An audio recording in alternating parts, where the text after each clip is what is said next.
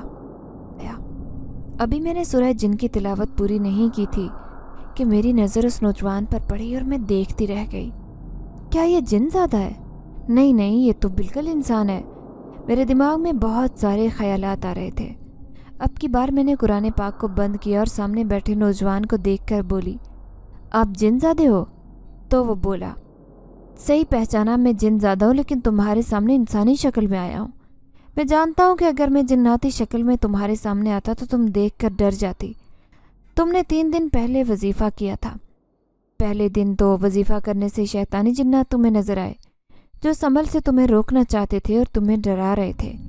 لیکن اسی رات جب تم نے وظیفہ مکمل کیا، مجھے ایک ضروری کام تھا، میں اس رات تو تمہارے پاس نہیں آ سکا، لیکن اسپتال پہنچ گیا۔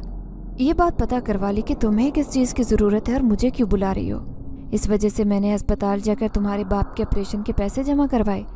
پھر اگلے دن جب تم نے وظیفہ کیا تو میں تمہارے پاس ہی موجود تھا، لیکن تمہیں نظر نہیں آ رہا تھا۔ میں نے جھٹ سے جواب دیا، نہیں، میں نے آپ کو دیکھا تھا، سفید لباس میں یہی کپڑے پہنے تھے آپ نے، لیکن میں آپ کی شکل نہیں دیکھ سکی۔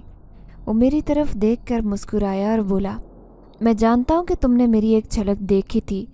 میں کچھ پیسے رکھ کر گیا تھا تاکہ تم اپنے وظیفے کا پورا معاوضہ لے سکو۔ اس کی اس بات پر میں حیران ہوئی کہ کیسا معاوضہ؟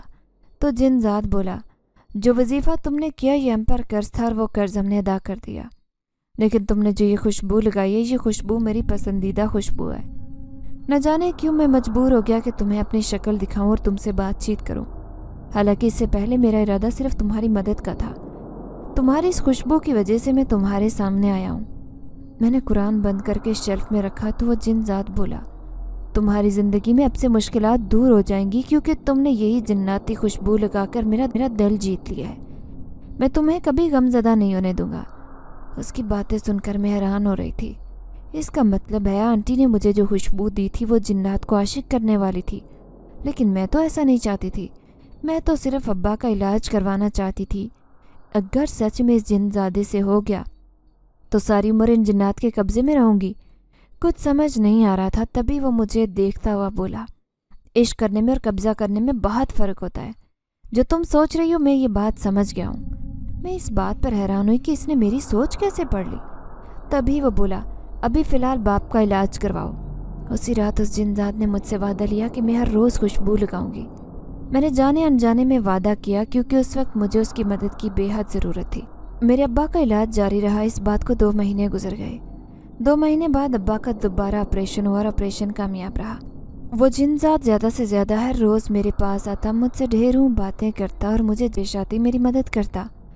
اماں مجھ سے بار بار پوچھتی کہ میرے پاس اتنے پیسے کہاں سے آئے، لیکن میں نے انہیں کچھ نہیں بتایا کیونکہ میں نے اس دن اس جن زاد سے وعدہ کیا تھا کہ میں کسی کو بھی اس بارے میں نہیں بتاؤں گی۔ پھر ایک دن جب ابا ہسپتال سے گھر آئے تو وہ چل پھر نہیں سکتے تھے، لیکن ہاں اٹھ کر بیٹھ سکتے تھے، اور ان کو وہ تکلیف بھی نہیں تھی جو آپریشن ہونے سے پہلے محسوس ہوتی تھی۔ ہمارے لیے اتنا ہی کافی تھا۔ ایک دن میں اپنے کمرے میں آرام اور سکون کی نیند سو رہی تھی تو ایک بہت بھیانک شکل کی عورت میرے سرانے کھڑی ہے۔ میں نے دیکھا، اس کی اتنی بھیانک شکل دیکھ کر مجھے بہت خوف محسوس ہوا۔ میں ایک دم سے ہڑبڑا کر اٹھی تو وہاں کوئی موجود نہیں تھا۔ میں نے اسے اپنا وہم سمجھا اور دوبارہ لیٹ گئی۔ یہ بات تو جانتی تھی کہ جنات میرے ارد گرد منڈلاتے ہیں، لیکن میں یہ نہیں جانتی تھی کہ مجھے اس جن زاد شہریار کے علاوہ بھی کوئی جنات نظر آئیں گے۔ لیکن آج ہی اتنی بھیانک شکل دیکھ کر مجھے وہ پہلے دن والی بات یاد آئی جس میں آنٹی کے گھر سے واپس لوٹ کر آ رہی تھی۔ مجھے ایسے ہی بھیانک شکل والا ایک جن زاد نظر آیا تھا۔ مجھے شہریار نے بتایا تھا کہ وہ جن زادہ شیطان جن زاد تھا، تو کیا اب مجھے جن زادی بھی نظر آ رہی تھی، اور وہ کوئی ایسی ہی جن زادی ہے۔ میں نے آیت الکرسی کا ورد شروع کیا اور دوبارہ سونے کی کوشش کرنے لگی۔ اب نیند میری آنکھوں سے کوسوں دور تھی۔ صبح کی اذانوں سے کچھ دیر پہلے میری آنکھ لگی۔ جیسے ہی میری آنکھ لگی تو مجھے محسوس ہوا کہ اس عورت نے ہاتھ میں بڑا سا چھرا پکڑا اور مجھ پر وار کرنے والی ہے۔ تبھی کسی نے ایک جھٹکے سے اس کا بازو پکڑا۔ میں نے جیسے ہی آنکھیں کھولی تو میں ہکا بکا رہ گئی، کیونکہ اس بھیانک عورت کا ہاتھ پکڑنے والا کوئی اور نہیں، شہریار جن زادہ تھا۔ ہاں، یہ خواب نہیں، حقیقت تھی۔ حقیقت میں اس بھیانک جن زادی کو دیکھ رہی تھی، لیکن یہ مجھے مارنا کیوں چاہتی تھی، یہ میری سمجھ میں نہیں آ رہی تھی۔ میں نے ان دونوں کو دیکھ لیا۔ اس کے بعد وہ دونوں فوراً غائب ہو گئے، لیکن میرا دل دھک دھک کر رہا تھا۔ میرے پورے جسم سے ٹھنڈے پسینے بہہ رہے تھے، میری روح بھی کانپ رہی تھی۔ ایسا محسوس ہو رہا تھا کہ آج کی رات میری زندگی کی آخری رات ہے اور اس کے بعد میں جی نہیں پاؤں گی۔ میرا سانس پھولا ہوا تھا۔ میں اٹھ کر کمرے سے باہر نکلی اور اماں کا دروازہ زور سے کھٹکھٹایا۔ اماں نے دروازہ کھولا اور بولی، کیا بات ہے؟ کیا نیند نہیں آ رہی؟ میں نے جواب دیا، نہیں اماں، نہ جانے کیوں طبیعت ٹھیک نہیں ہے۔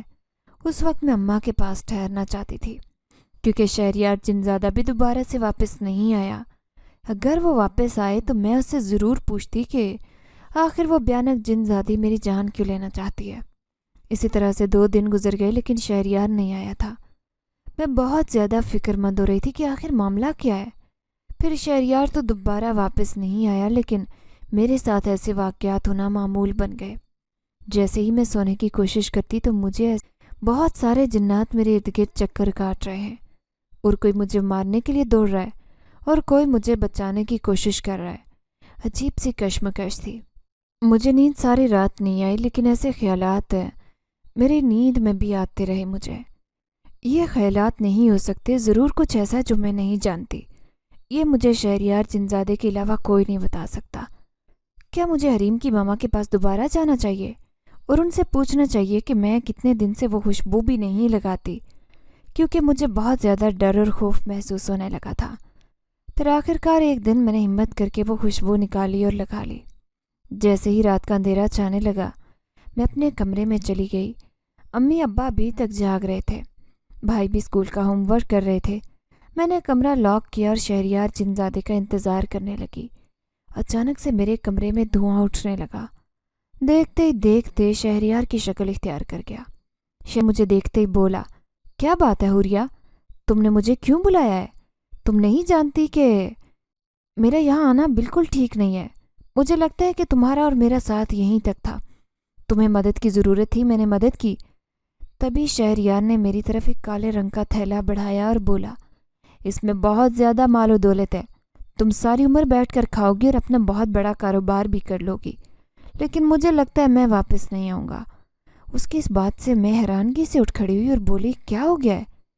مجھے بتاؤ تو، وہ جنات مجھے کیوں نظر آتے ہیں؟ وہ کیوں نقصان پہنچانا چاہتے ہیں؟ تبھی وہ بولا، جس رات تم نے وظیفہ شروع کیا تھا اسی رات میری شادی تھی۔ میری شادی قبیلے کی ایک جن زادی کے ساتھ ہو رہی تھی۔ یہ میری شادی کی پہلی رات تھی جب میں اس جن زادی کو تنہا چھوڑ کر تمہاری مدد کے لیے آ گیا۔ میں نے بہت کوشش کی کہ آج کی رات کہیں نہ جاؤں، لیکن تم وہ وظیفہ بار بار کر رہے۔ مجھے اپنی جن زادی بیوی کو اکیلے چھوڑ کر ہسپتال تمہارے باپ کے آپریشن کے پیسے جمع کروانے آنا پڑا۔ میری اس جن زاد بیوی کو اسی دن بھنک پڑ گئی تھی، لیکن وہ اس دن خاموش رہی۔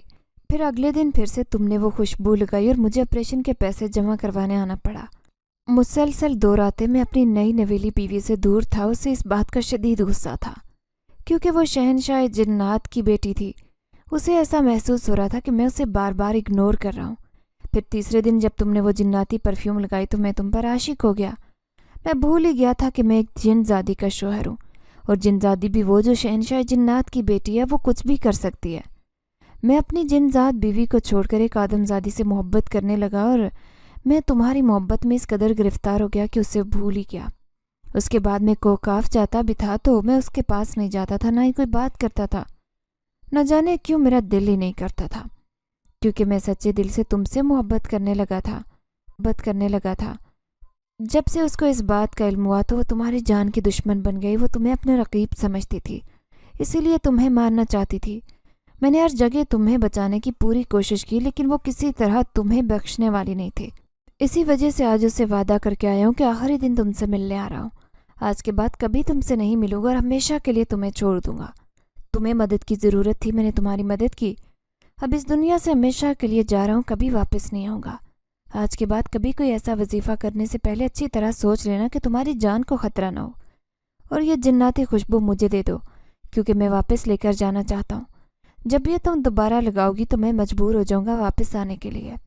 اس کی بات سن کر میری آنکھوں سے آنسو جاری ہو گئے کہ اس نے اتنی مشکلات سے میری مدد جاری رکھی تھی، اور یہ مجھ سے محبت کرنے لگا تھا، حالانکہ میں اس سے محبت نہیں کرتی تھی۔ صرف اور صرف یہ میری مدد کرنے لگا تھا، اسی لیے مجھے اچھا لگتا تھی کہ وہ ایک جن زادہ ہے اور میں ایک آدم زادی۔